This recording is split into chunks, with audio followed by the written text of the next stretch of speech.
Hello, everyone.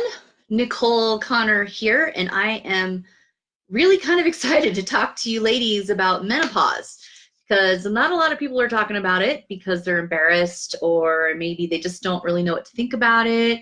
Maybe you've been having some symptoms for a while. So I'll tell you a little story. I started perimenopause when I was about 35, and I thought I was losing my mind.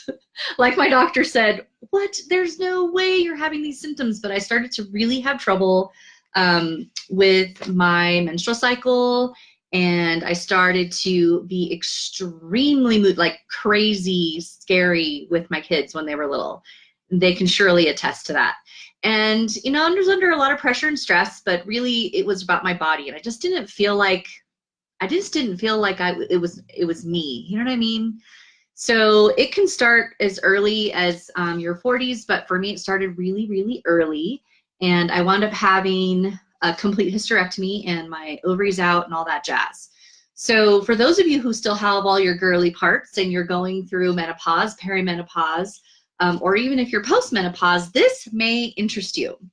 So I wanted to talk to you a little bit about the endocannabinoid system, just a little bit more. I did a video the other day talking about what the system does and how awesome it is and how there's some great things we can do to help improve this system, as there turns out to be deficiency in this system called endocannabinoid deficiency syndrome. It's a real thing, and this could be impacting your reproductive health.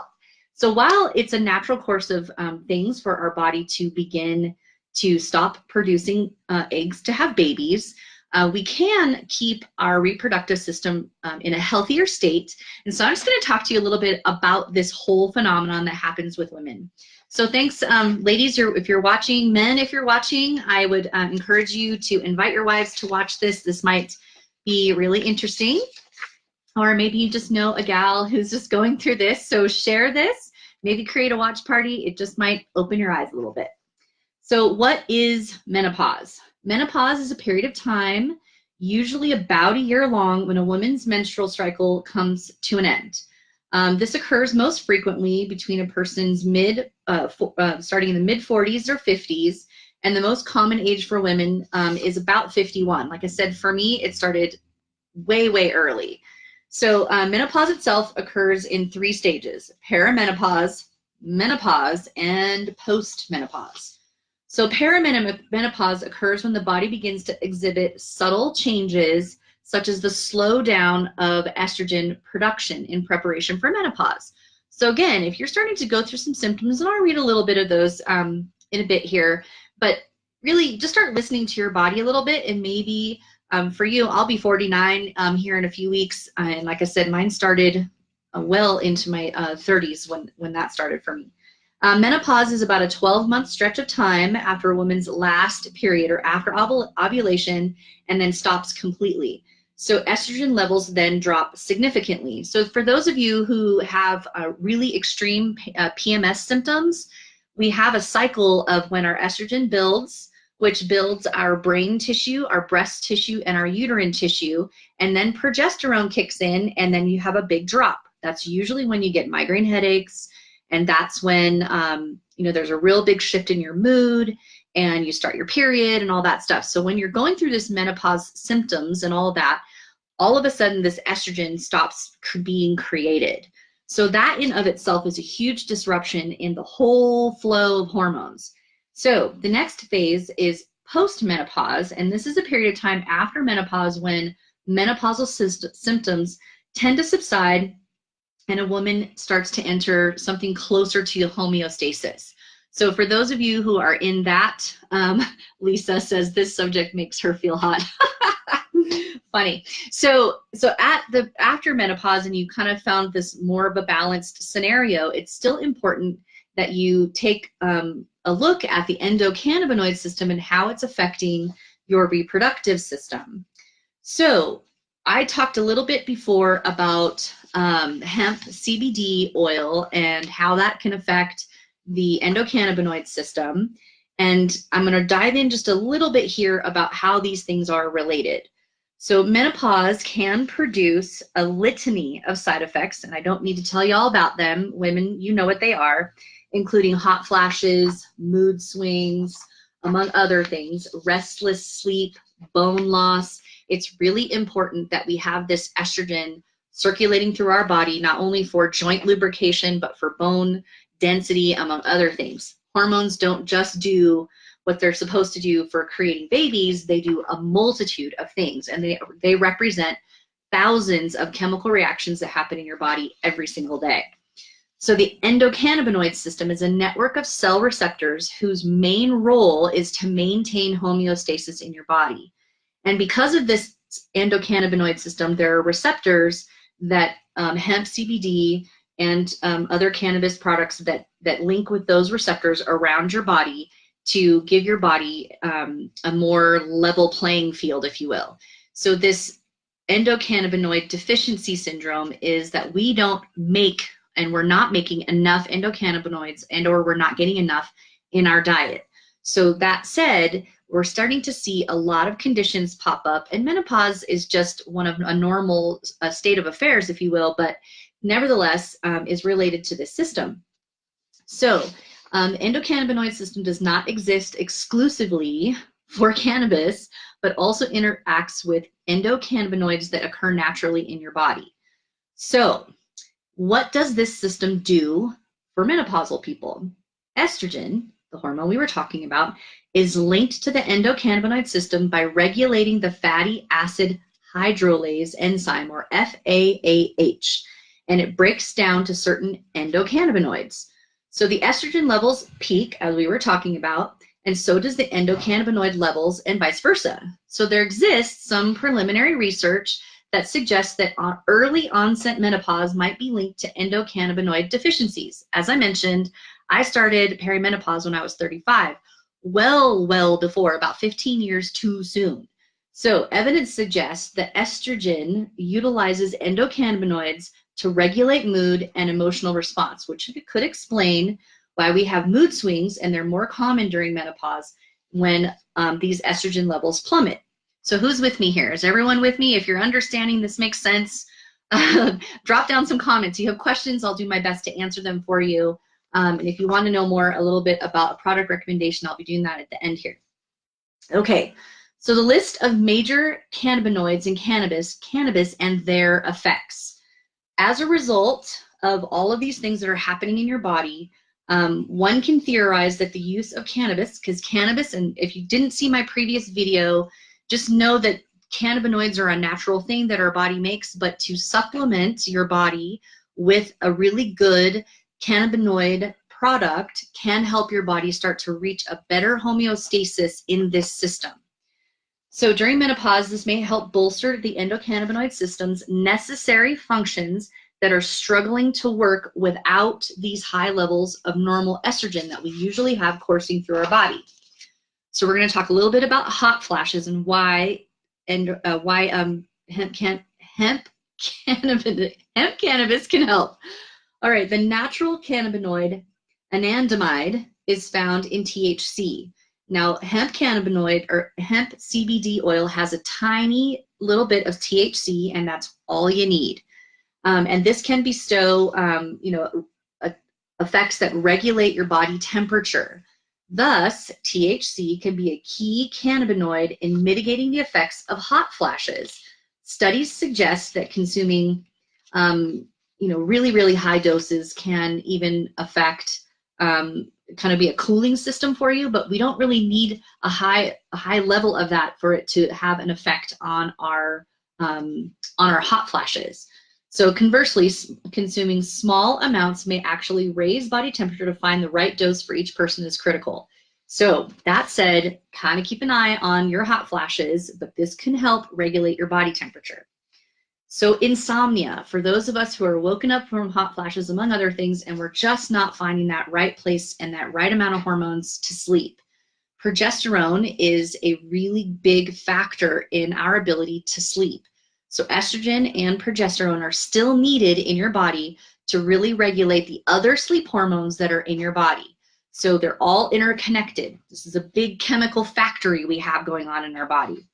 So insomnia goes hand in hand with hot flashes for menopausal women. It can be difficult to sleep at night when these strike. Raise your hand if you've been there for that. However, in addition to lowering body temperature, many strains of cannabis are also excellent sleep aids. So a relaxing strain for long-lasting, this one suggests even an edible or something like that, can help you keep asleep all night long. Now that said, I've tried those, didn't work for me, didn't settle right, but some CBD products can do really, really well to help you sleep. Now, the other factor that we struggle with is pain. And some of you may not even be associating this lack of estrogen to your joints and some other areas of your body that cause pain. So during menopause, hormonal fluctuations can create a slew of painful side effects. Again, you might be thinking, I'm just stressed or what have you, but if you're going through menopause, this could be some of the reasons you might be experiencing migraines, breast tenderness, joint pain, bruising easily, intercourse might be difficult, and even increased menstrual cramping. What is the irony of that? You don't get to have the benefit of making babies anymore, but you still have huge and horrible menstrual cramps. So all that can be swept in and make life that much more difficult. Cannabis is renowned a pain reliever and helps patients get back on their feet, and there are tons of great strains for this pain relief. So what's more, unlike certain opioid products, cannabis offers relief without severe side effects or addictive properties. Amen to that. All right, we talk about mood swings. Now here's what I want to get serious about, ladies, is that some of you are using this menopause excuse to be just downright nasty to people and use that and just don't even bother to really try and get that under control. So I'm begging you, for the sake of all of your relationships with your friends, family, and your spouses, etc., to take a really close look at this. As established earlier, estrogen plays a major part in utilizing endocannabinoids for stabilizing mood and emotional response. The same drop in endocannabinoid levels can contribute to anxiety and even depression. So those of you who are struggling during this time of your life with anxiety and depression and going through all these other symptoms, I highly recommend you take a look at a CBD product, which I'm going to talk about here in just a minute. All right, low libido. Let's talk about sex, shall we? One of the more frustrating side effects of menopause is that our libido drops, and some of us even get vaginal dryness, and that your body is already undergoing so many drastic changes that you feel personally and completely out of touch. So some women may be able to find relief using cannabis, as it turns out. So there's a lot of debate about this, but you might find that this is going to help with this because it works with your endocannabinoid system, which works with all of your hormones, testosterone, men.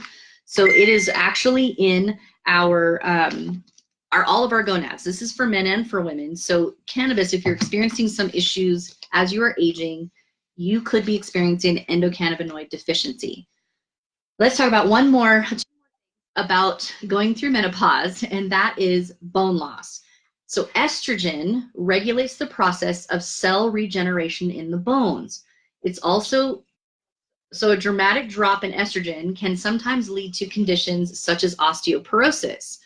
So it's very possible that this deficiency in your endocannabinoid system while you're going through menopause and have this drop in estrogen, there's a possible way to bring this back up and create a little bit more homeostasis in your body and help even prevent osteoporosis, possibly. Now, that said, studies suggest that between the genes and the code cannabinoid receptors, that postmenopausal osteoporosis, and for those that have received an ovarectomy, that would be me, there was also evidence of cannabinoid treatment reducing bone loss. Other studies report that cannabinoids, these are different acronyms for different types of cannabinoids found in hemp, CBD, CBG, CBD, CBC, and THCV, stimulate bone growth and may be able to prevent osteoporosis after menopause. Whew! So for me, this makes a huge difference because I've already gone through these surgeries, but I still have this endocannabinoid system, and there's still a whole bunch of hormones that have to be regulated throughout my body. Because I take a synthetic version of hormones because my body doesn't make them, but it's still really difficult to regulate if my endocannabinoid system isn't working properly. So now we're going to talk about the big aha moment here, which is weight gain. As you can see, and those of you who've known me for a really long time, fluctuating in this area happens to all of us. So weight gain can be a really big component of going through menopause. So gaining weight during menopause is very common, and that could be due to lifestyle change and other things, but it can be as an instant to help maintain someone's weight. In fact, some studies have shown that cannabis consumers have lower BMIs than non-consumers. And while, so opt in instead for high CBD strain, a variety of hemp CBD. So I will post this article that I was referencing here in the comments. And now I want to talk a little bit about a product that I highly recommend. It's called Entune, E-N-T-U-N-E. It's from Zija International, and it is a combination of essential oils as well as 2 different forms of CBD, hemp CBD oil. So I'm going to read a little bit about this, and if you want some more information, I encourage you to ask me some questions. I'd be happy to give you some information about this. But if you've been invited to see this from someone else, please get back with that person so they can send you the information about this product. So this full spectrum hemp-derived CBD oil squares, we're kind of an affectionate hashtag, wear the square. This includes white willow bark, which is kind of an aspirin. It breaks down to be more like an aspirin, cat's claw extract, hemp cannabis CBD, and it's a dried version as well as an oil version. So it's a 24-hour timed released product.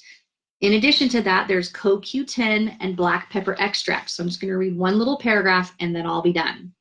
The endocannabinoid system is a group of enzymes, receptors, and molecules that help regulate a myriad of physiological functions. It has been called the master regulator of the human body. Cannabidiol, or CBD, helps modulate receptors found throughout the body, including our reproductive organs, that are associated with multiple cellular and physiological responses to hormones, neurotransmitters, and environmental stimulants. So if you want more information about this transdermal patch, I would be happy to get that out to you. In the meantime, I hope this helps some of you understand menopause and how your endocannabinoid system are related. In the meantime, we'll talk to you all again very soon. Have a great night. Bye-bye.